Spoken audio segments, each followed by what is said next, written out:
Hey guys, welcome to our March EAPL virtual networking group. I hope everybody is surviving the social distancing going on. And I definitely want to talk about that situation more towards the end of the session. But we're going to go ahead for time's sake. We have been graciously joined by Miss Kelly Jones. She is the owner of Southwind Equestrian Center here in Austin and has a thriving business and is also an equine professional. And she is here today to talk with us about all things equine professional.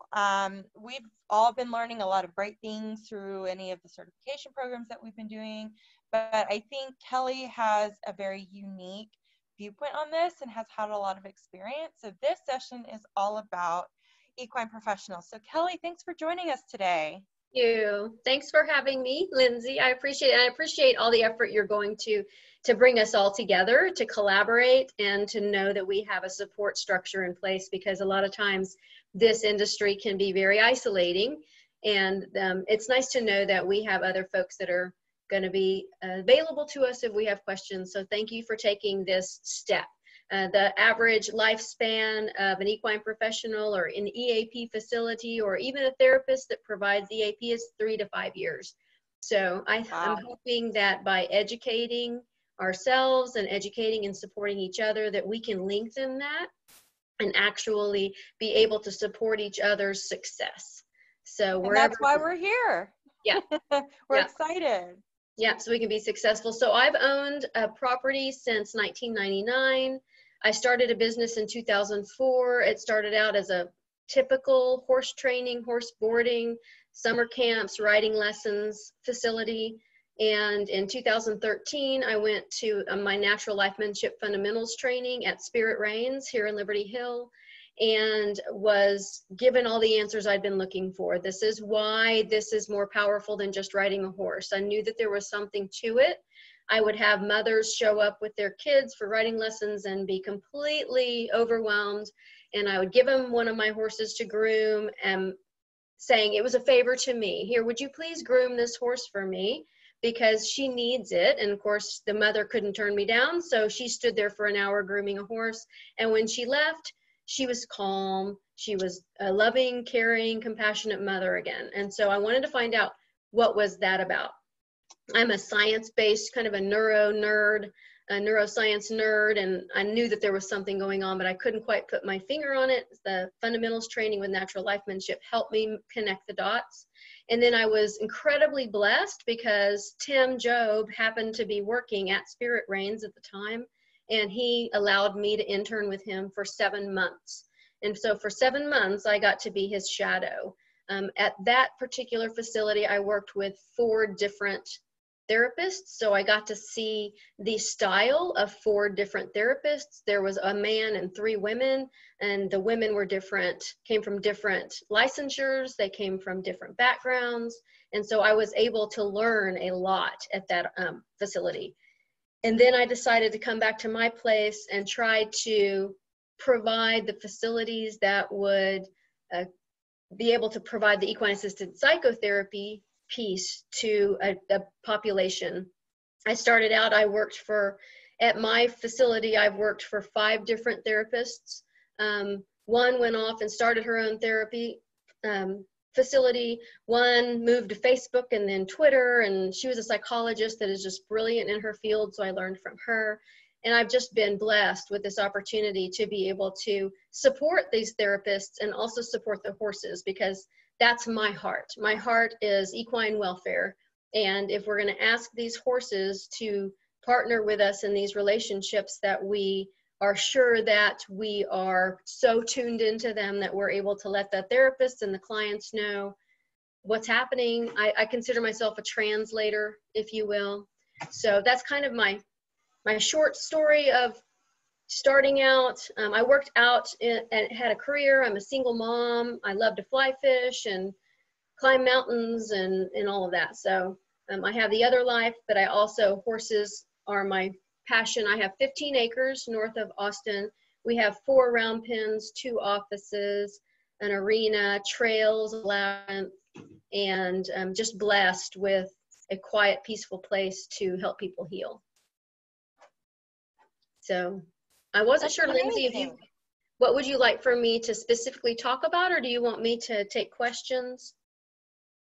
Yeah, so I think what I'm really curious about is you had mentioned that you created a job description for an equine professional.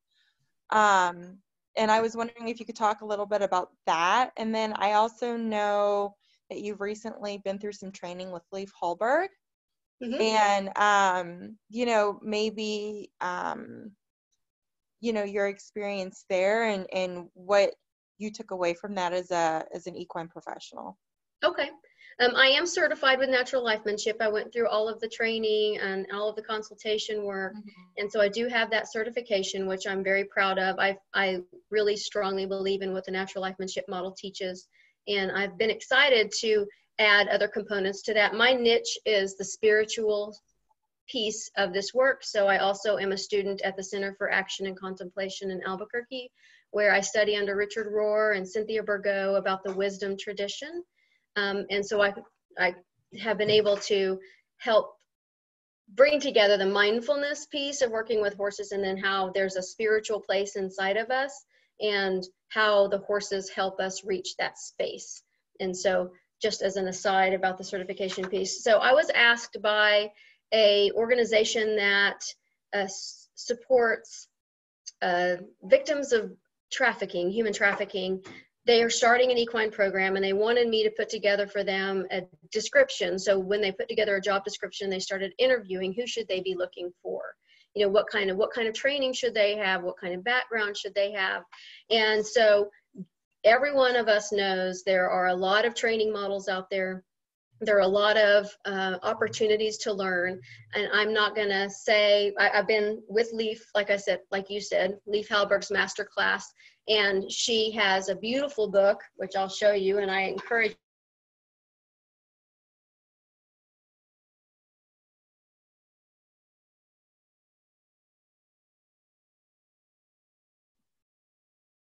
Uh-oh, did we lose Kelly?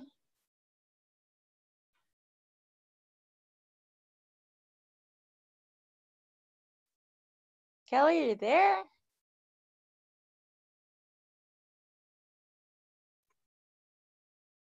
Uh-oh, we can give her a minute.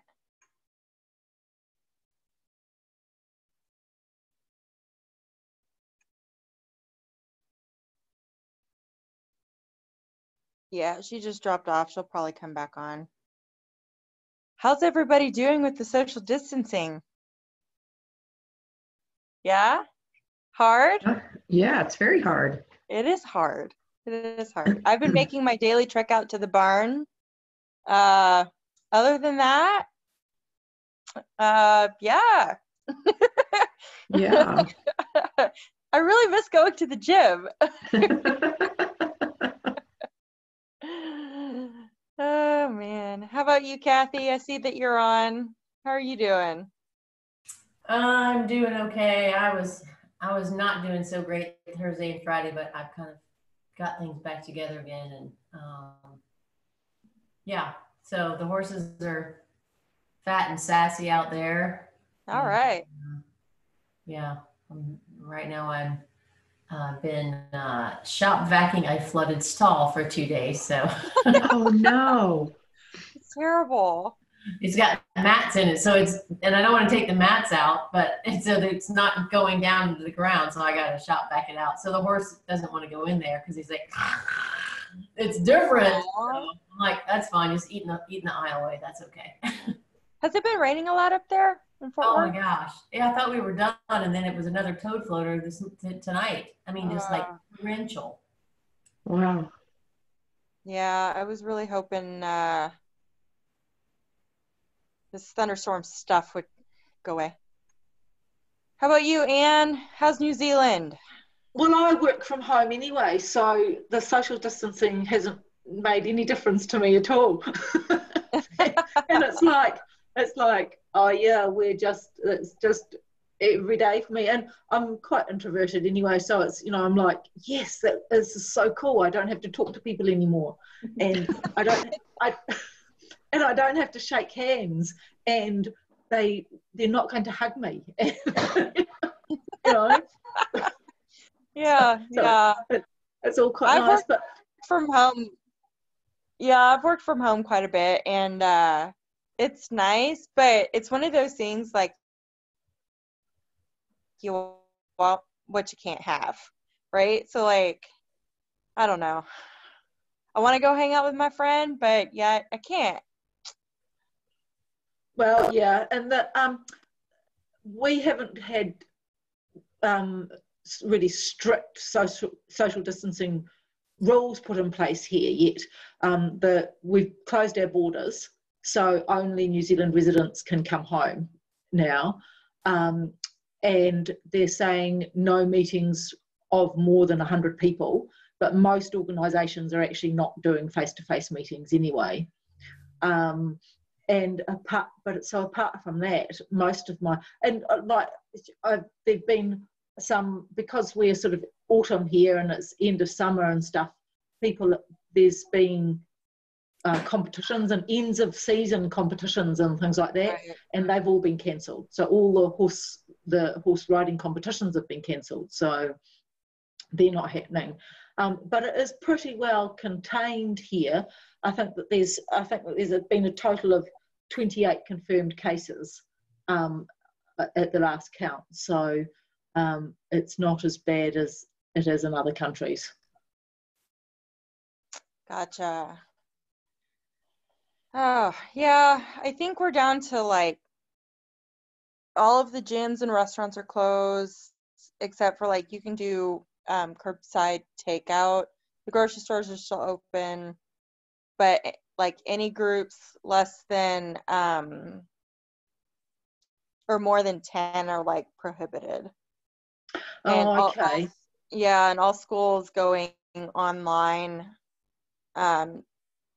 teaching for the rest of the year. Colleges, like all school. Wow. Well, no, our schools are all still open, and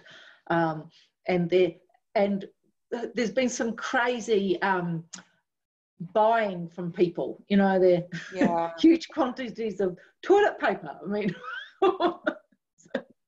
it's bizarre. And some supermarkets are beginning to limit the number of each item that you can buy, but there has been talk of closing schools, but then they're also talking about what are the ramifications of that, because, you know, if we close schools, then and the parents still have to go to work, then it's often the very vulnerable grandparents that end up having to look after the children. So, you know, let's look at all of the issues. Oh, look, we've got Kelly back. Yay. Yeah. And then Kelly, you're muted. But the only other thing I'll say, because with my personality, I was just kind of like, okay. And I have a master's in public health. So a lot of like the numbers that are underreported, statistics that are being reported on the news, I think are like, it's panicking people more than it really should. But when all the TP left the store and all the Dayquil and NyQuil were still there, I was like, okay, well, maybe people are just buying the wrong things. They're, whatever. And then I saw I can't remember if it was Instagram or Facebook. I think it was Instagram. I follow a lot of really cool people, and they were saying that when it type of social situation, a lot of trauma can be triggered, right? And food scarcity, or having to be in a confined space if something had happened that way, right? And so I found myself saying, oh my gosh, I need to switch my mindset and just go back into that curiosity and empathy. So yeah, it's been interesting. Anyway, Kelly, you're back. Hi. Internet, it's a screwy thing. It is. Extend my apologies. It's very interesting. I'm at my friend's house because my son had a video game tournament tonight. Oh. So I was like, I'll leave. I get to go with my crappy internet. I'm good. I'm good. I'm social distancing with my friend. That's okay. That's all good. So, So I think when you dropped off, oh, go ahead, Anne. I'm sorry. I was just going to say, just a hint for using when you're doing video conferencing. Video conferences take an awful lot of bandwidth.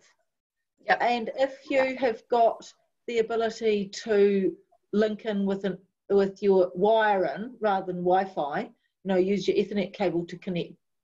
You should always do it connected by wire, because you don't have an Ethernet? I mean, if you don't have the capacity, all the Wi-Fi drops off first before the wired in people drop off. So Yeah. just a hint. Thank you. Yeah, that's a good tip. That's good to know. So when you Okay. dropped off, Kelly, you just began talking about the training you attended with Leaf. Yeah. I was, did I show you the book? I think you started to, Okay. but you had already frozen, so I would love to see the book. So this is the book that she wrote, and she talked about it at the conference, if you were at the Natural Lifemanship Conference. But she does a beautiful job listing, at the time that she wrote the book, all of the available offerings of how to do this, right? Everybody's trying to figure out how to do this. How do we do it and we keep the horses safe? How do we do it and we effectively help the humans that we're trying to help?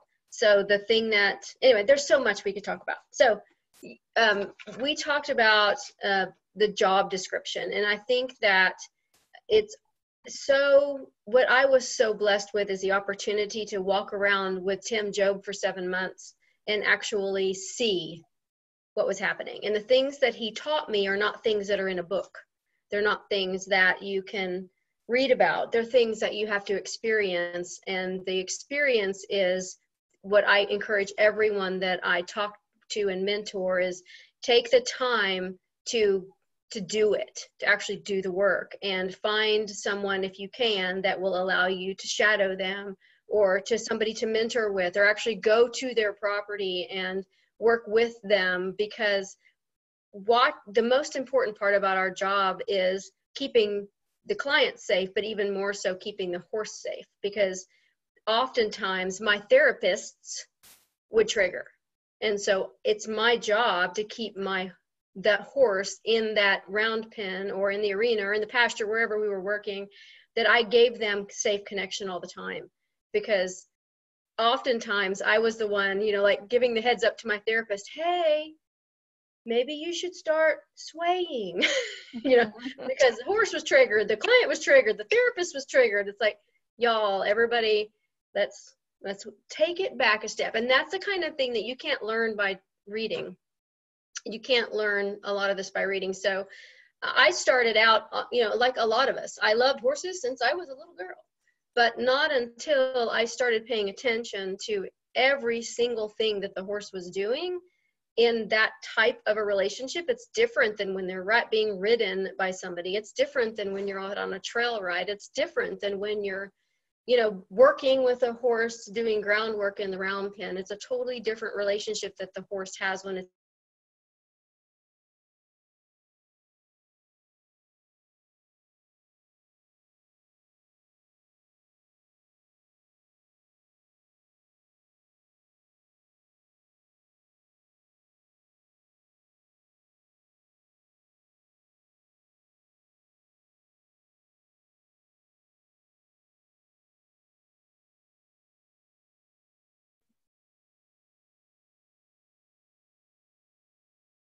She's working on it.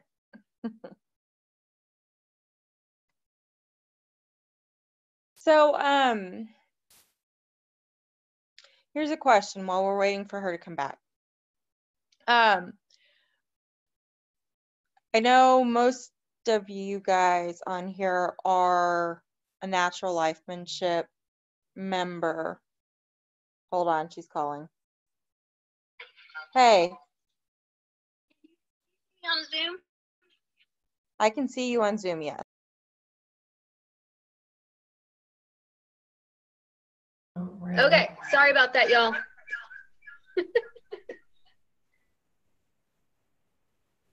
We're gonna lose her again though. She's frozen.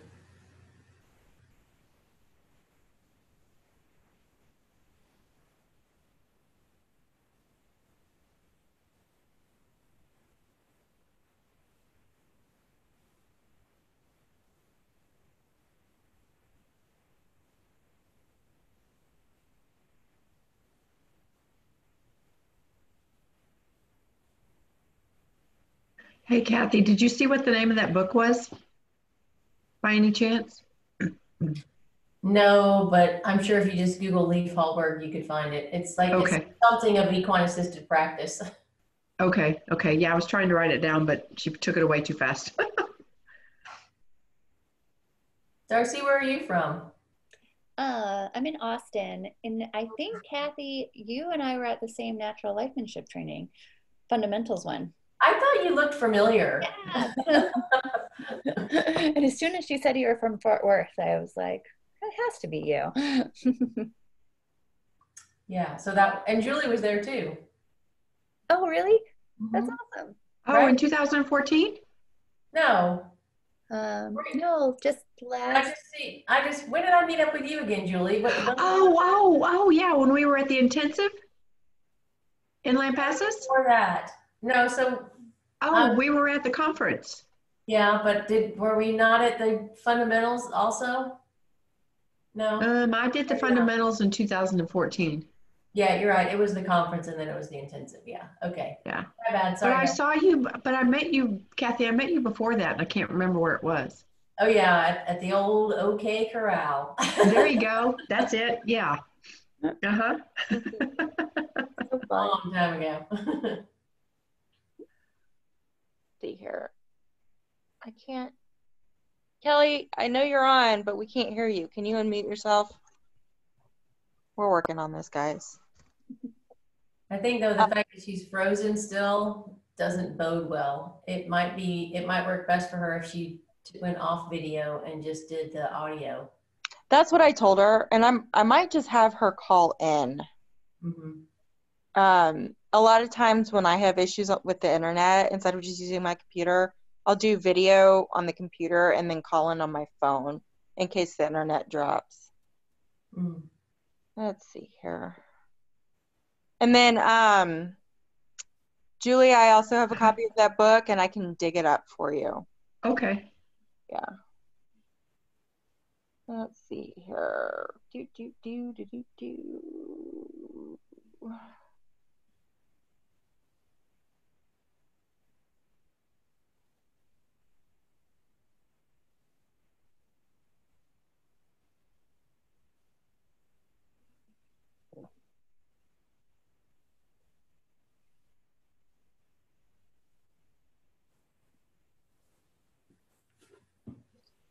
Where did I put?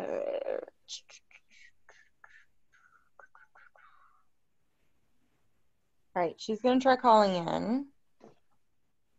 And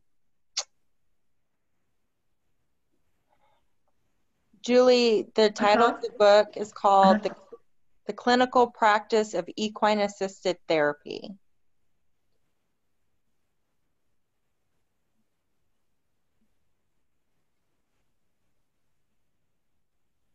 Thank you. You're welcome. So if you recall from this past year's conference,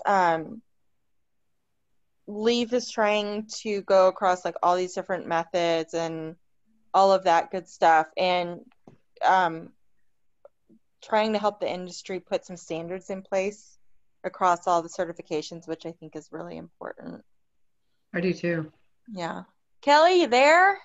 I'm here. All right. Woo! We shall keep going. Yes, we shall keep going. Yeah, so I sent you a picture of the book. It's from Leif Hallberg. It's called The Clinical Practice of Equine Assisted Therapy. I know Julie was asking about that. Yes. And I told her the title. Thank you.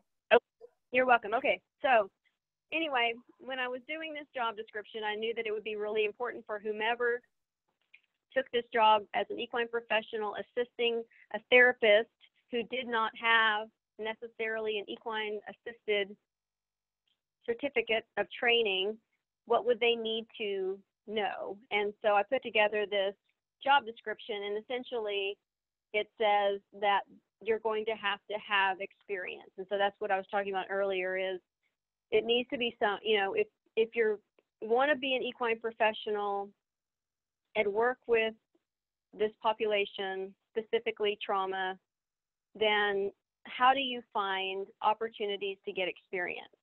And then when I started out, it was a beautiful opportunity to partner with therapists, because the natural lifemanship model was really starting to become more well known when I was learning about it in 2013, 14, 15, around that time frame.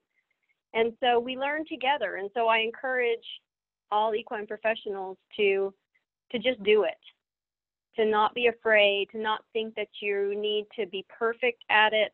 The most important part of working as an equine professional in a relationship with a client, the horse, and a therapist is to stay focused completely on the horse, how it's reacting to the client, providing safety for the horse, and that's experience. That's understanding when a nostril is, you know, being part of the equation, or a pursing of the horse's lips, or and a lot of people want to talk about ears, but there's so much more than ears going on. So anyway, that's what I wrote. And when I wrote this description, it's not just about, I can't tell them a certain certification that they should have, because I think I came into your conversation, you were talking about that, about how our industry really needs to put some standards in place and have some accountability, but then who do we involve in that? You know, who's the one to say? And then what Leaf says is, you know, how do we know that a part of this equation and how the power of working with horses isn't because we become better people when we're working with horses, that we are more engaged with our clients, grounded and more present, because we have to be paying such close attention to what's happening. And so I thought that was a brilliant discovery that she's made over the years, is, you know, yes, the horses get us to a place of vulnerability quicker. They teach us about mindfulness in a beautiful and clear way, but also what they do for us is they make us better people.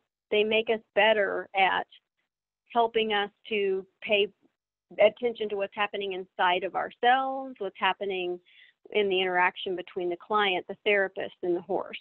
So, and that's all experience. That's awesome.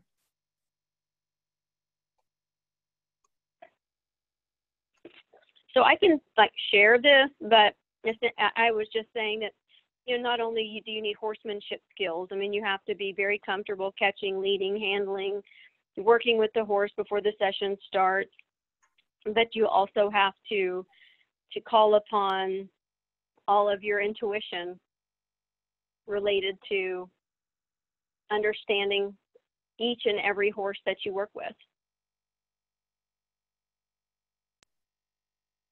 So based on intuition, some of us struggle with that. And when I say some of us, I probably mean me. So can you explain a little bit, based on your training, the best way? I don't know if there's one way, but maybe some tips and tricks about how to really grow your intuition when working with horses? Sure. I also feel like we need a basic understanding of the neuroscience behind what we're doing, and so I'll talk about that a little bit too. But in order for our intuition to be valuable in this therapeutic relationship, it has to be authentic, just like the horse is being authentic. And in order to reach that place of vulnerability and authenticity, we have to put down our ego. We have to get out of its way, out of the way of what the horse is doing.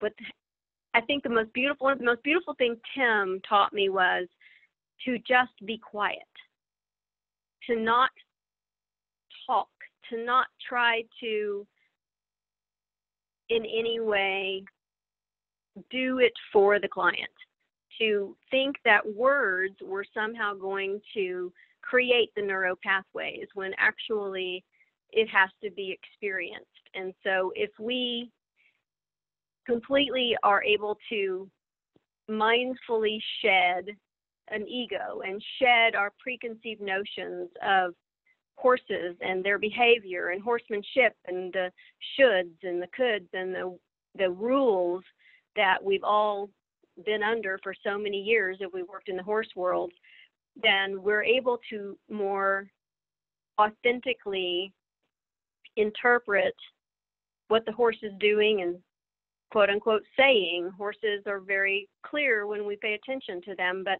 when our egos get in the way and we have an agenda or we're in a hurry or we're more task focused than relationship focused, then we miss those little things. And so that's all about mindfulness. It's practicing mindfulness. It's practicing every day that grounding and getting present and recognizing what's happening inside of us. And then from that place of humility, be able to allow the horse to show us where we need to go. That's really great advice. Yeah. Many times I had the horses put themselves between the therapist and the client, very clearly telling the therapist to shut up, be quiet, let me do my job. It was awesome. That is pretty cool. Yeah, you gently go over and kind of nudge them a little with your elbow, like, let's let some work happen now, because they're used to talking, right? Talking. That's what they do in the talk therapy world. Yeah. And a lot of our wonderful therapists come from that world, and learning to be quiet is hard. It's hard to trust. It's hard to allow that horse to be such an important part of that process. Yeah, and I've been in some sessions where I've had to do the same, or maybe I've stepped in and said, okay, maybe we take and break this down into a lot smaller chunks. Because of what I see with the horse, and then maybe the client struggling with whatever maybe big in quote task we've given them. So for instance, and Kelly, I don't know if I'm sure you've had experience with this, but like attachment or connection with attachment and then connection with detachment, those are really, really big concepts, right? And how do we get there appropriately and in a way where everybody's comfortable and not overwhelmed, right? Right. I think that's a task-focused mentality that horses simply don't understand. And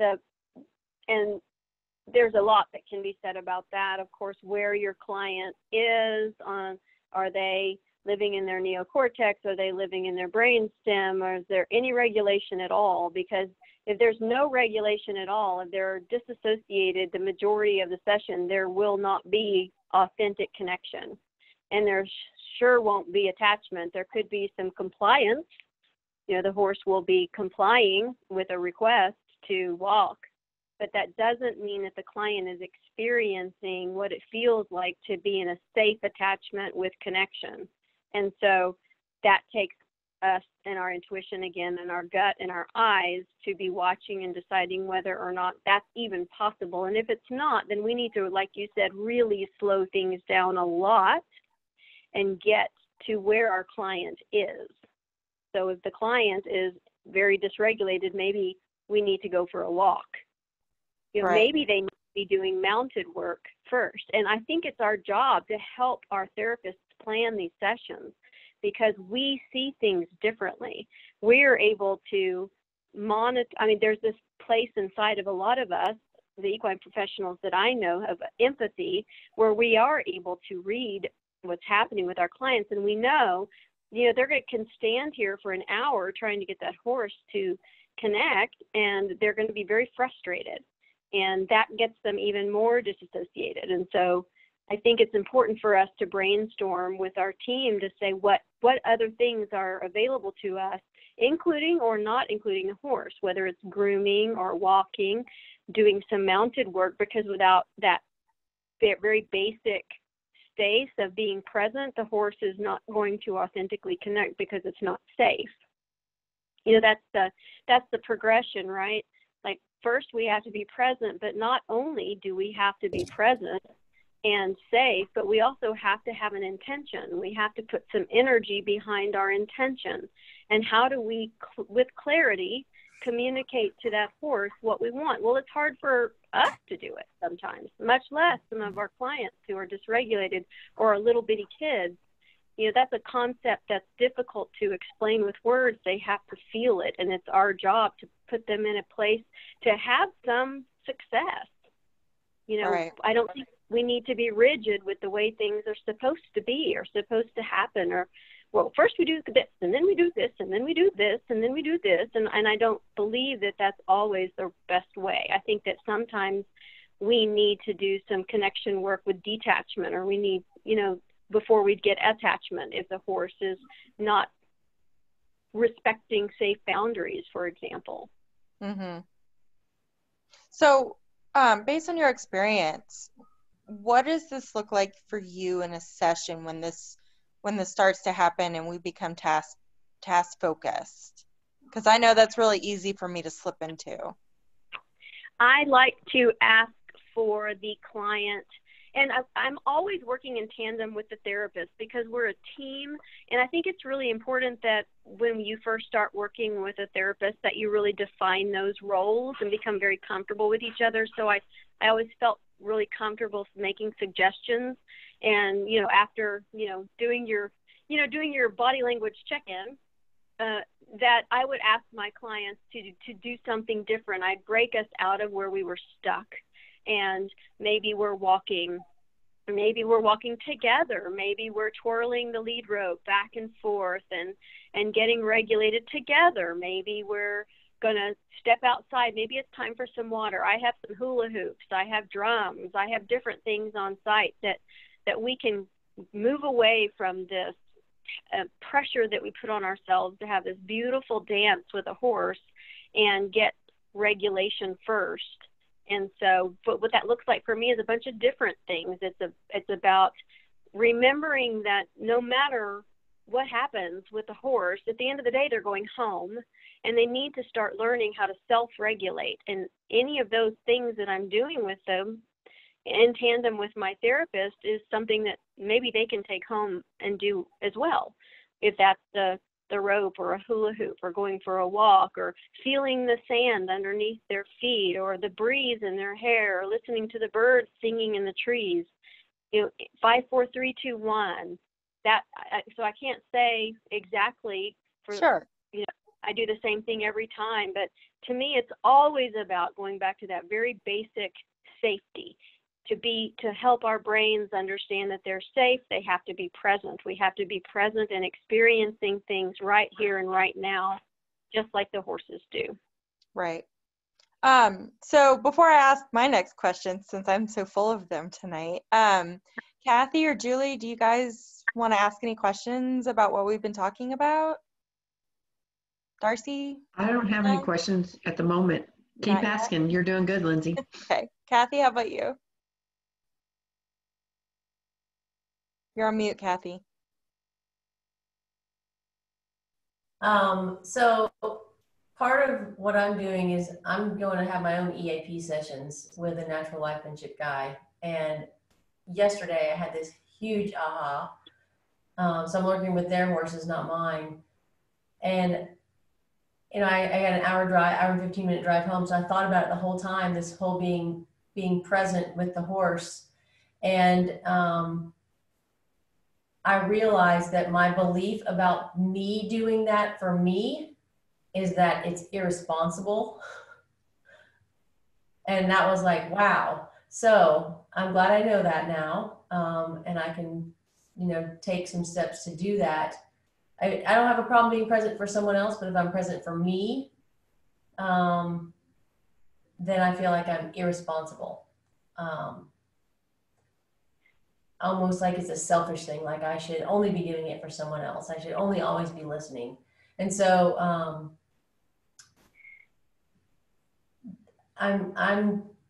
I'll be curious to find out the next time I go out there if that presence feels the same or if it feels different.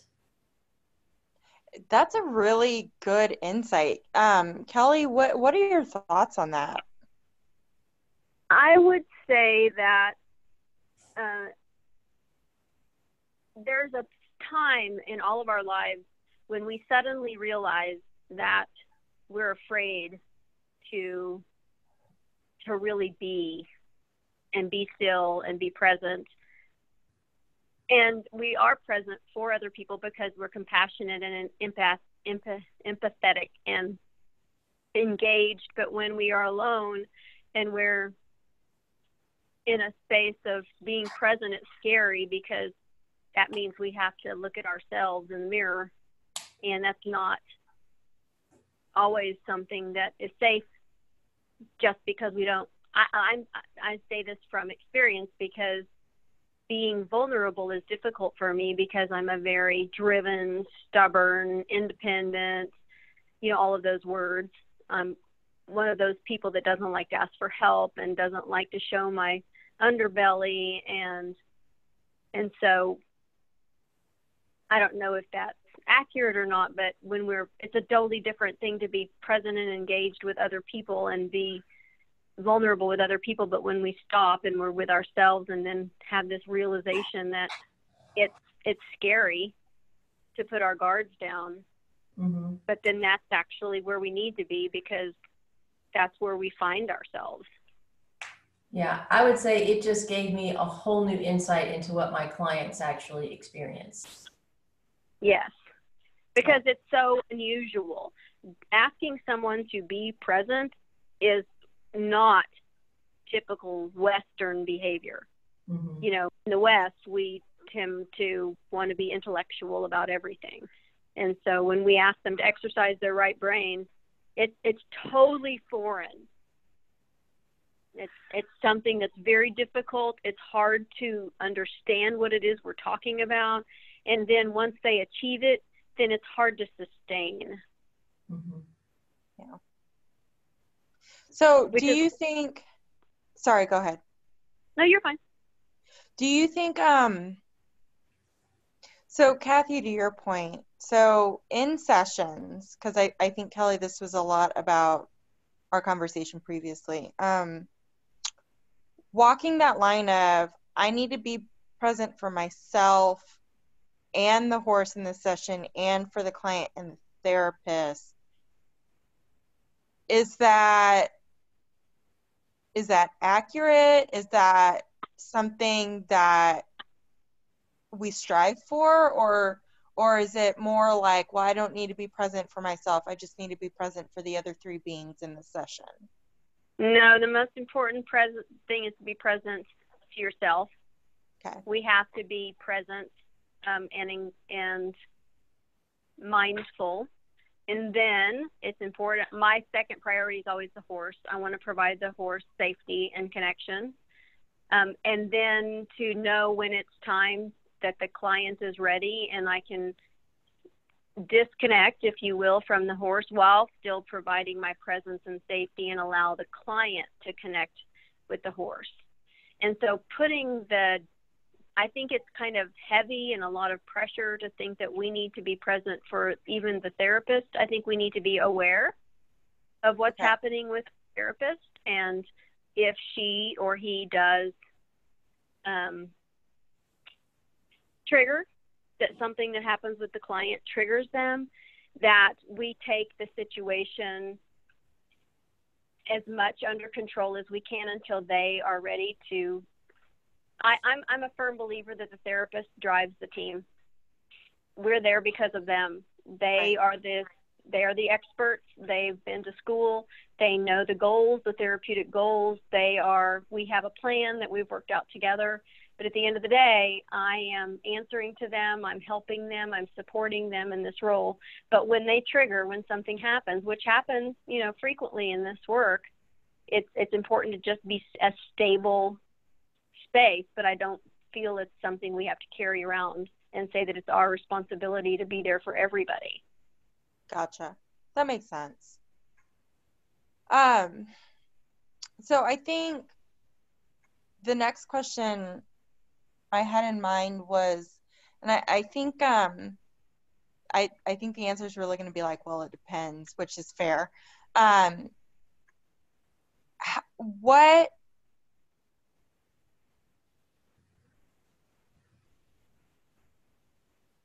your experience, do you feel like the equine professional is like, you and the therapist share duties in the session 50-50? I know you just kind of mentioned that you let the therapist lead. So, it's probably hard to give a percentage or something like that, but it sounds like you're an advocate for being more involved than maybe some of us think we should be as EPs. Yes, I think that is our job, to support our therapists, and to, first and foremost, of course, we're there to provide safety because we're able to read the signs when the horse is getting triggered, and we need to, do something so no one gets hurt. That's first and foremost. And then second to me, again, is equine welfare. Is my horse okay? I've been in sessions doing EMDR on horseback where my horse was telling me I'm done, and so I have to let the therapist know, we're done. This horse is done. We need to close it out. But I think that I know that my role is as a supportive role. It is not my job to lead a session. It is not my job to be the one talking. It is not my job to take over. It's my job to support. I am here to help this therapist help their client. That's my job. Gotcha. And I'm also there to provide safety for the horse. And there are times when we will split up.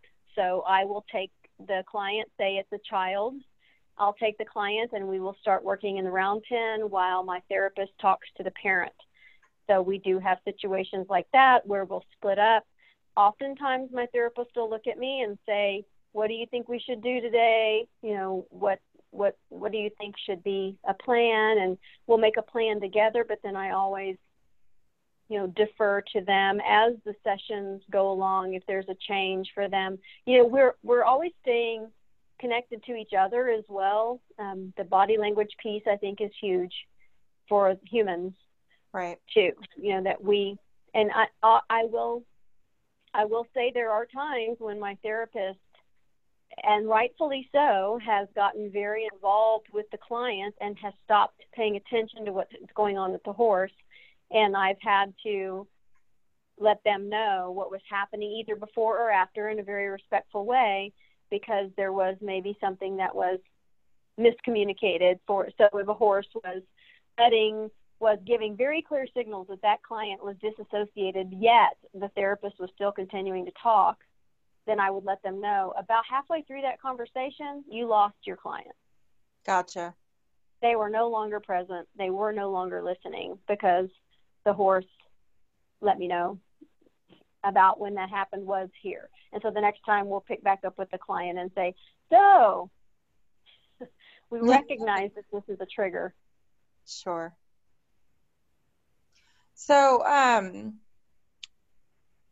what is your best advice to really dig into learning about horse body language? And I'm going to use this phrasing because I love it, and I think it's been talked about a lot in the past 6 months. So for this horse today, but even in general, like really learning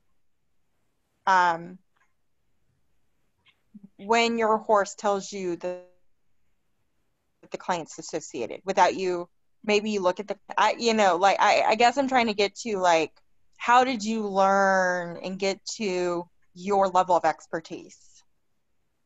Time, just doing it a lot.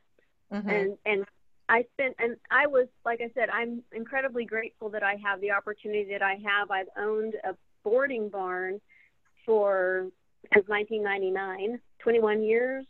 Is that right? Anyway, and I have had the opportunity to watch every breed. I've watched every gender. I've rescued horses. I've bred horses. I've trained horses. I've been in relationships with horses for a really long time. And so all of that information came together for me. And then I started looking at things totally differently. And so I was able to put everything together into this totally different space of actually realizing that when horses are given choices, they're different. You know, when we ask them for connection before we just, catch them and lead them or tie them up to something, then we're much more tuned into them. So I spend a lot of time watching the horses. I watch them interact with each other. I turn them out into pasture, or I put a new horse in with them, or I move a horse out, and whatever the situation is, I'm constantly watching them. And I find myself getting lost. I'm sure a lot of you do too. You look up, it's been 2 or 3 hours, when you're still up there with horses.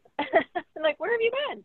And so it's, to me, it's just, don't get in a hurry. It will come. The horses, if the most important piece to me was learning how to be present and to let go of the ego piece that I know everything and I know everything there is to know about horses, because no one will ever know everything there is to know about horses. And you will get a million different opinions about things, but you have to be completely tuned into yourself and your own intuition and just watching them and not putting an opinion on them, not putting a human emotion on them, not putting a human anything on them. They are not human. They are horses.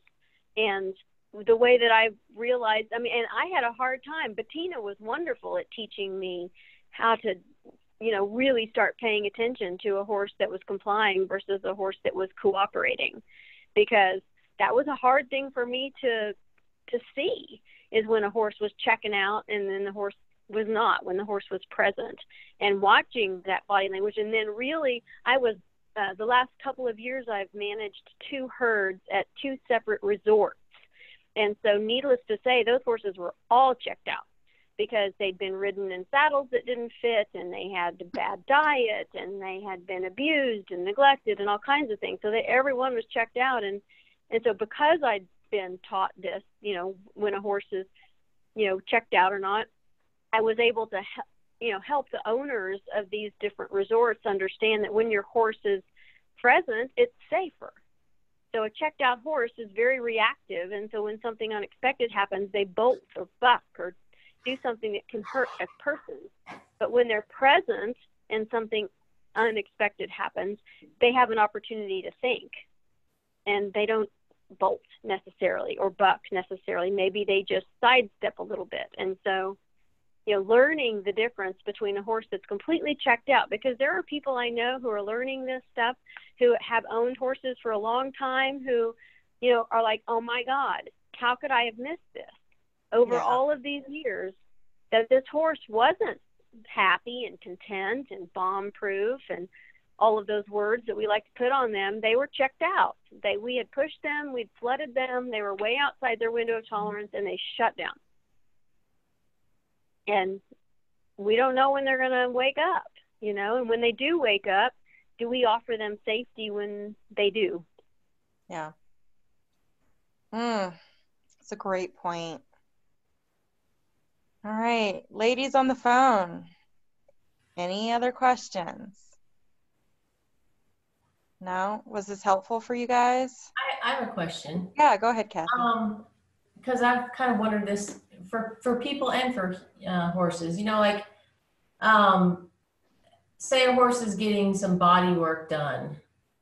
or say a person like, you know, I get a massage, I'm like, oh yeah, don't talk to me, I'm just going to go someplace. But it's a really relaxed place that I want to go.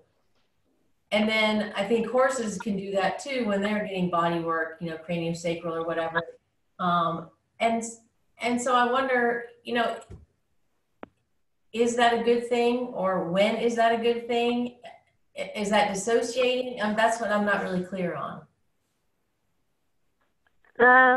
So if a horse is getting body work, they should actually be processing through what's happening. So, and they do get really, really relaxed. My horses, you know, their heads hang, but they're processing, they're licking and chewing, and they're still present. I wouldn't necessarily say that they've checked out.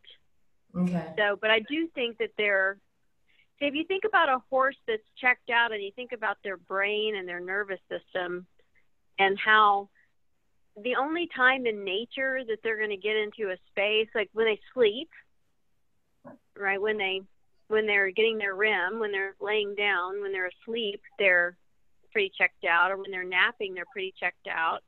When they're grazing, are they checked out?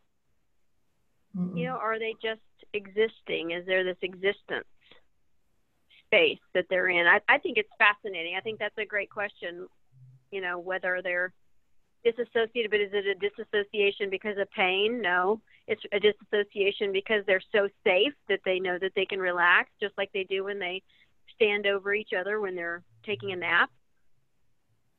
I think that's each and every horse is going to be different. I know some of my horses, when they get body work, they're yawning and Mm-hmm. you know, they're licking and chewing, and we leave them, we when they get body work at my place, they're loose, and so they can walk away, you know, whenever, so we're doing body work with them and they're done, right? Mm-hmm. They've had a sensory overload. They walk away and then they stop and lick and chew and process and yawn, and then they'll turn around and come back. Mm-hmm. You know, so are we always allowing them the opportunity to stay present, or are we pushing them, you know, into this space? I think that's a huge area that we need to study and spend a lot of time on, is, you know, this window of tolerance space of where are they in sessions, in the pasture, and when we're working with them.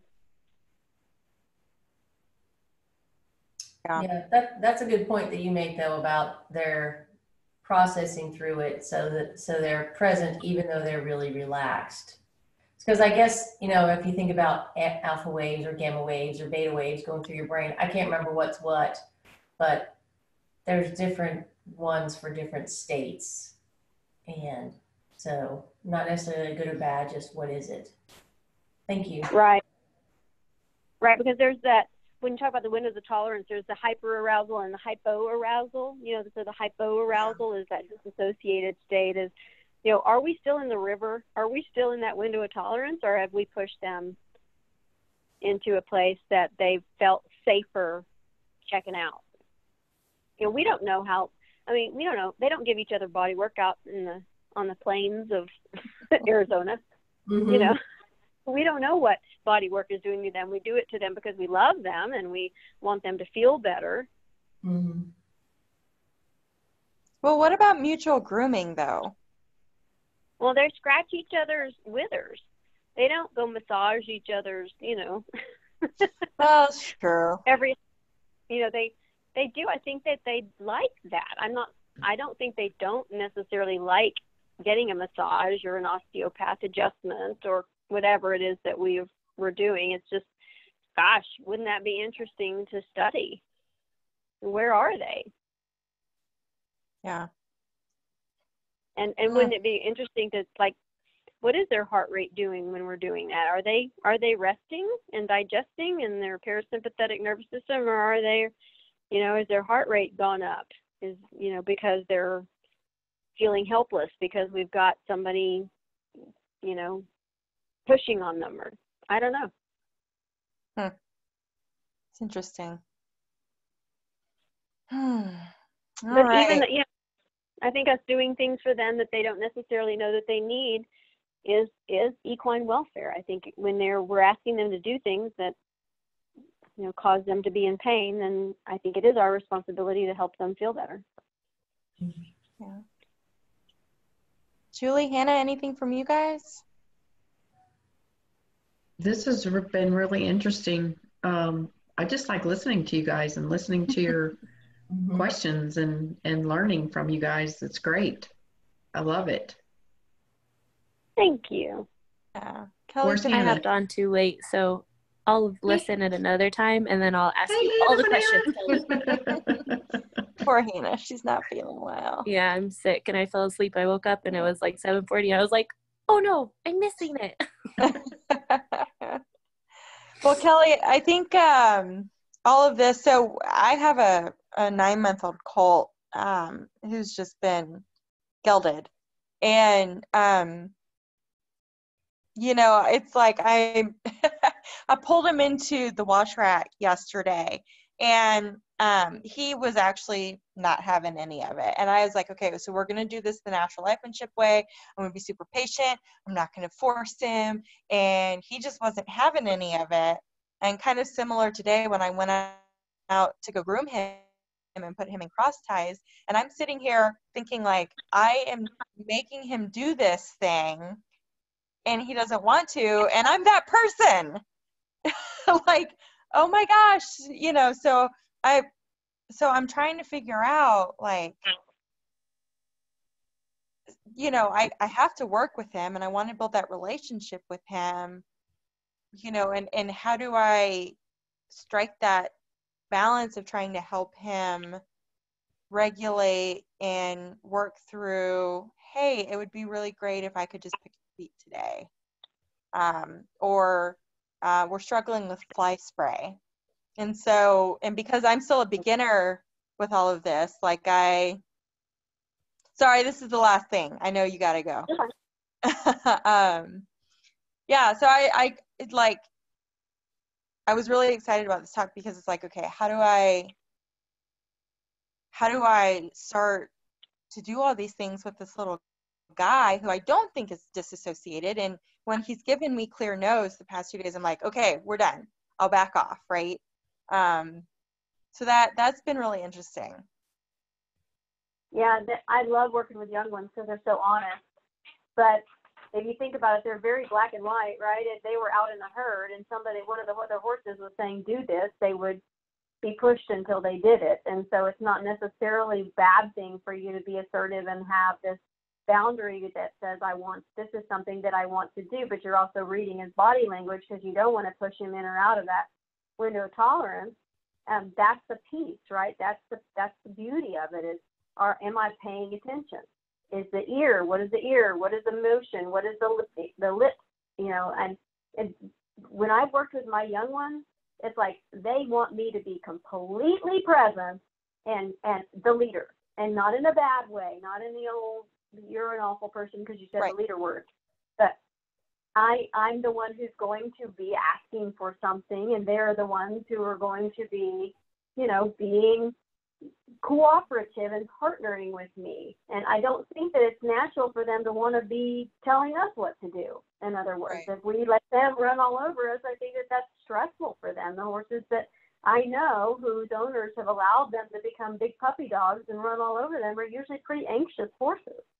They're not horses that are calm and, you know, that trusting and good partners. Even my lead mare, I have a lead mare, super intelligent, super strong, all of those good things. But she still wants me to be the one making the calls. You know, she's very gracious and loving and respectful and has great boundaries. But when, you know, she's looking to me, okay, what are you doing? Yeah. You know, so keep in mind, it's not a bad thing to have good boundaries and be assertive with him, especially now while he's small enough that he's not going to be running all over you. And then I'm going to pick up your foot now, and then I'm going to release the pressure when you relax, right? That's what I only want you to do. Just in a relaxed way, offer to hold your foot up for me, right? Yeah. And then lots and lots of rewards are like little kids. Yay, thank you, good job, so excited, you know. They because it makes us feel good inside. Our energy gets positive when we're happy with what they've done. So Yeah, he definitely has started pushing the boundaries and kind of trying to push me around, but I'm definitely working on like, no, these are my boundaries and you need to back up. And so it's good to hear you say that. So, all right, so we are 11 minutes over time. okay. But Kelly, any last minute thoughts, advice? Where can we find you? Southlandequestrian.com is my email address. I mean my website address. And I have blogs. I write blogs too, and that's on my website. And then I have 2 more books I want you guys to read. And I can share those another way if you want me to. These are both good books. The Heart of Trauma and The Biology of Belief. Yes. And Who's The Heart of Trauma by? I feel like I've seen that book before. Bonnie Badnow, or Badnot. There we go. Yes. And that one is Bruce Lipton. That's an amazing book. Awesome. And then Vanderkolk, the Body Keep Score, another great book. And The Boy Who Was Raised as a Dog by Bruce Perry. Bruce Perry. So Okay. it's important that we understand the human brain, I think, doing our job. And so these are some books that have really made an impact on me. So I wanted to share those with you guys. Awesome. Well, I needed a summer reading list, so now I have There you go. one. We have plenty of All right, time, guys. right? Yes, with all my free time. Well, I guess as social distancing continues, I'm cool reading books. All right. Bye. All right, guys. Kelly, thank you. Kelly, thank you. Seeing for you guys. We'll see y'all in April. Okay. Bye, Kathy. Bye, guys. Lindsay. Bye, Hannah. Bye.